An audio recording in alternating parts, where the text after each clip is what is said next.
Hello everyone, welcome back to एमर्स classes by Sonali Dhiman. I hope आप सब लोग बहुत अच्छे होंगे। अभी हम नेशनलिज्म इन इंडिया पढ़ रहे हैं और अब तक हम एनसीएम वाला पार्ट पूरा कंप्लीट कर चुके हैं। तो आज जो वीडियो होने वाली है, यहाँ से सीडीएम का आगे थोड़ा थोड़ा हम पढ़ेंगे। उसके पहले बीच में कुछ चीज़ें हुई हैं, वो चीज़ों में से ना आपके शॉर्ट क्वेश्चंस बनते हैं, 1 मार्कर्स बनते हैं। तो उससे रिलेटेड हम कई सारे टॉपिक इस वीडियो में कवर करने वाले हैं। तो वीडियो को आगे देखने से पहले आप चैनल को सब्सक्राइब ज़रूर कर लेना, और अगर वीडियो अच्छी लगे तो फ्रेंड के साथ शेयर कर लो और कमेंट कर देना, लाइक कर देना। तो चलो स्टार्ट करते हैं। अब इसमें ना हमने देखा कि जो एनसीएम था वो फेल हो गया क्योंकि वायलेंस बहुत ज़्यादा फैल रहा था पूरे इंडिया में, है ना।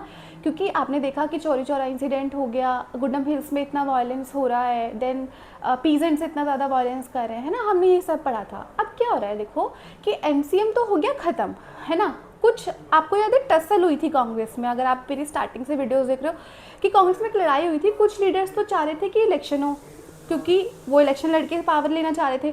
कुछ लीडर्स चाह रहे थे कि इलेक्शन ना हो, हम तो स्ट्रगल करेंगे, हम स्ट्रगल नहीं, हम तो प्रोटेस्ट करेंगे, है ना। हमने ये पढ़ा था। तो अब देखो प्रोटेस्ट फेल हो गया, तो अब कौन कॉन्फिडेंस में आ जाएगा? वो लोग कॉन्फिडेंस में आ जाएंगे जिन्होंने बोला था कि कोई फ़ायदा नहीं होने वाला है प्रोटेस्ट करके, है ना। ऐसे ही 2 लोग थे, सीआर दास और मोतीलाल नेहरू। आप इन दोनों का नाम याद रखेंगे, 1 मार्कर्स में बहुत इंपॉर्टेंट क्वेश्चन इससे बन के आएगा।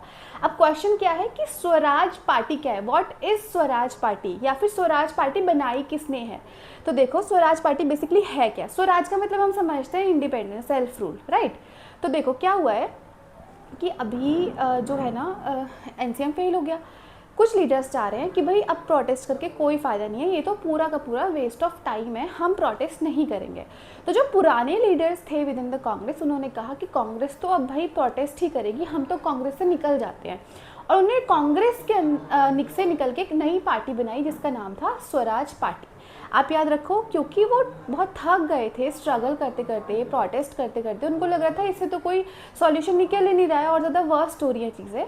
तो क्या हुआ, उन्होंने क्या करा, उन्होंने सोचा कि अब जो इलेक्शन आने वाले हैं ना, हम उस इलेक्शन में लड़ेंगे और हम काउंसिल के अंदर बैठ के, मतलब उस असेंबली के पार्लियामेंट के अंदर बैठ के ही ब्रिटिशर्स से डिबेट करेंगे इन चीज़ों के लिए कि आप रूल्स बेटर करो या फिर रूल्स को चेंज करो।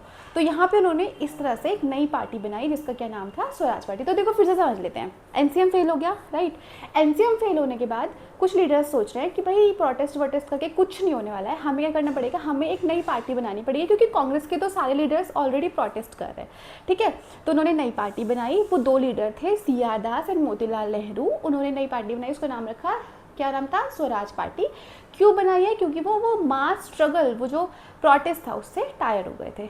समझ में आया? चलो इसको एक बार पढ़ लेते हैं। और साथ में ना मैं अपने नोट्स के क्लिप साथ में लगा देती हूँ, स्क्रीनशॉट, जिससे कि आपको इजी रहे। बाय द वे, अगर आपको मेरे नोट्स डाउनलोड भी करने हैं तो आप डिस्क्रिप्शन में जाओ और मेरे टेलीग्राम चैनल पे सारे नोट्स अवेलेबल हैं, वहाँ से डाउनलोड कर लो, आपको बहुत इजी पड़ेगा। और ये मेरी गारंटी है कि अगर आप वो पढ़ के जाते हो तो आपके 100 on 100 ही आएंगे।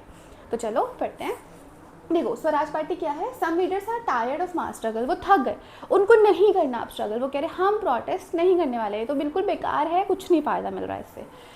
दे felt they can oppose British policies, argue for reforms, ठीक है। अब उनको लग रहा था वो रिफॉर्म्स ला सकते हैं, चेंजेस ला सकते हैं, ब्रिटिश पॉलिसीज़ के अगेंस्ट जा सकते हैं, लेकिन कहाँ पे बैठ के, इन काउंसिल। काउंसिल का मतलब क्या होता है, पार्लियामेंट में बैठ के, ठीक है। उसके लिए क्या करना पड़ेगा, इलेक्शन लड़ने पड़ेंगे। इलेक्शन लड़ने के लिए क्या चाहिए, पॉलिटिकल पार्टी चाहिए। अब देखो form by CR Das and Motilal Nehru. तो किसने बनाई स्वराज पार्टी, सीआर दास और मोतीलाल नेहरू ने। तो देखो ये ना थोड़े ओल्ड लीडर्स थे, मतलब इनको ना हम अगर और अच्छे से हिस्ट्री पढ़ते हैं तो इनको हम बोलते हैं वो वाले लीडर्स जो कि ब्रिटिशर्स को अभी भी अच्छा मान रहे थे, ठीक है। मॉडरेट लीडर्स, ठीक है। ये एक्सट्रीमिस्ट नहीं थे, लेकिन एक्सट्रीमिस्ट का मतलब होता है जो बिल्कुल चाह रहे हैं कि भगा दो ब्रिटिशर्स को, हमें उन्हें रखना ही नहीं है। और मॉडरेट कह रहे हैं कि कोई बात नहीं, रहने दो, हम इसमें ही रह के चेंजेस लाने की कोशिश करेंगे। तो ये कौन थे, मॉडरेट लीडर्स, उन्होंने हटा दिया पूरी तरह से। उन्होंने बोला कि नहीं, हम जो है अब इलेक्शन ही लड़ेंगे, हमें नहीं करना स्ट्रगल। लेकिन अभी जो नए लीडर्स थे ना पार्टी में, कांग्रेस में, जैसे कि जवाहरलाल नेहरू, सुभाष चंद्र बोस, वो कह रहे हैं कि प्रोटेस्ट करके ही सॉल्यूशन निकलेगा। उन्होंने इस पार्टी के अंदर कोई इंटरेस्ट नहीं दिखाया, उन्होंने अभी भी प्रोटेस्ट के साथ ही चलना सही समझा। तो देखो, but young leaders such as Jawaharlal Nehru and Subhash Chandra Bose still wanted mass protest. तो वो अभी भी क्या चाह रहे थे कि मास प्रोटेस्ट हो। ठीक है। और आपको पता है मोतीलाल नेहरू वो फादर ऑफ जवाहरलाल नेहरू। तो आप देखो जो उनके फादर हैं वो कह रहे हैं इलेक्शन, और जो जवाहरलाल नेहरू है वो कह रहे हैं कि नहीं प्रोटेस्ट होगा। तो ये एक ही घर में लड़ाई चल रही है, मतलब लड़ाई भी नहीं कह सकते कि दोनों की थिंकिंग बहुत ज़्यादा अलग है, ठीक है। तो आई होप आपको ये टॉपिक समझ आया होगा। चलो अब मूव ऑन करते हैं हमारे नेक्स्ट टॉपिक के लिए। नेक्स्ट टॉपिक जो है वो है वर्ल्ड इकोनॉमिक डिप्रेशन के बारे में। तो इससे ना हमारे अभी इंडिया पे बहुत ज़्यादा इम्पैक्ट पड़ने वाला है। तो हम इसको पढ़ते हैं कि वर्ल्ड इकोनॉमिक डिप्रेशन से इंडिया के ऊपर इम्पैक्ट क्या पड़ा था। आपने 9th क्लास में पढ़ा होगा हिटलर वाले चैप्टर में कि वर्ल्ड इकोनॉमिक डिप्रेशन आया था यूएस में, जिसका इम्पैक्ट पूरे की पूरी दुनिया के ऊपर पड़ा था, ठीक है। मतलब इकोनॉमिक डिप्रेशन यूएस में आया था, उसका पूरे वर्ल्ड के ऊपर इम्पैक्ट पड़ा था, तो उसको वर्ल्ड इकोनॉमिक डिप्रेशन कहते हैं। अब क्वेश्चन होता है डिप्रेशन होता क्या है। हमने तो ये डिप्रेशन पढ़ा है कि अगर कोई बहुत ज़्यादा सैड है तो हम उसको डिप्रेस्ड कह देते हैं, है ना। लेकिन नहीं, एक यहाँ पे बात हो रही है इकोनॉमिक डिप्रेशन की। इसको मैं बहुत सिंपल वर्ड्स में समझाने की कोशिश करती हूँ। आपने अपने पेरेंट्स के मुंह से या कभी मार्केट में ये कहते हुए सुना होगा कि मार्केट में मंदा आ रहा है। मंदा मतलब कि सामान नहीं बिक रहा है, लोगों के पास पैसे नहीं है उतना कि वो खरीद सके। उस मंदे को इंग्लिश में हम कहते हैं रिसेशन।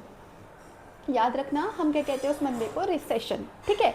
अब ये रिसेशन बहुत लंबे टाइम तक कंटिन्यू रहता है, साल 2 साल 3 साल, वो कन्वर्ट हो जाता है इकोनॉमिक डिप्रेशन में। अब आप समझे कि इकोनॉमिक डिप्रेशन क्या है, कि मार्केट में मंदा आ गया है, कुछ भी सामान बिक नहीं रहा, जो इकोनॉमी है वो बहुत प्रॉब्लम में है, लोगों के पास पैसा नहीं है कुछ भी खरीदने के लिए। तो सिंपल वर्ड्स में लोगों के पास पैसा नहीं है कुछ भी खरीदने के लिए, यहाँ पे हम फुल स्टॉप लगा देते हैं। अब वो उसका इम्पैक्ट इंडिया के ऊपर क्या पड़ा। अगर आप थोड़े से कॉमन सेंस से सोचेंगे, उस टाइम पे इंडिया में फैक्ट्रीज तो थी नहीं। हमारी प्रोडक्शन किस चीज़ में थी, हमारी प्रोडक्शन एग्रीकल्चर में थी। तो एग्रीकल्चर में जब हमारी प्रोडक्शन थी तो हम क्या एक्सपोर्ट करते होंगे। पहली बात तो एक्सपोर्ट क्या होता है, जब हम कंट्री से बाहर सामान बेचते हैं दूसरी कंट्रीज़ में, ठीक है। तो हम क्या बेचते थे, एग्रीकल्चरल प्रोड्यूस दूसरी कंट्रीज़ में एक्सपोर्ट किया करते थे।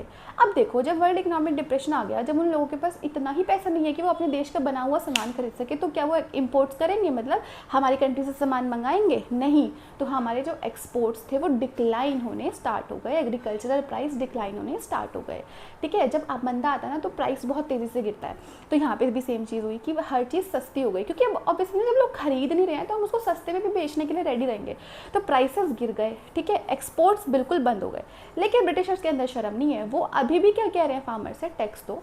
आप अब खुद सोचो, वो बंदे एक्सपोर्ट करते थे, पैसे आते थे, वो टैक्स भरते थे, एक्सपोर्ट बंद हो गए, वो कैसे भरेंगे टैक्स, उनके पास तो बिल्कुल भी पैसा नहीं बचा टैक्स भरने के लिए, राइट। तो यहाँ पे जो पीजेंट्स की सिचुएशन थी वो बहुत ज़्यादा प्रॉब्लमैटिक हो गई, वो टर्मोइल में आ गए, मतलब परेशानी में आ गए।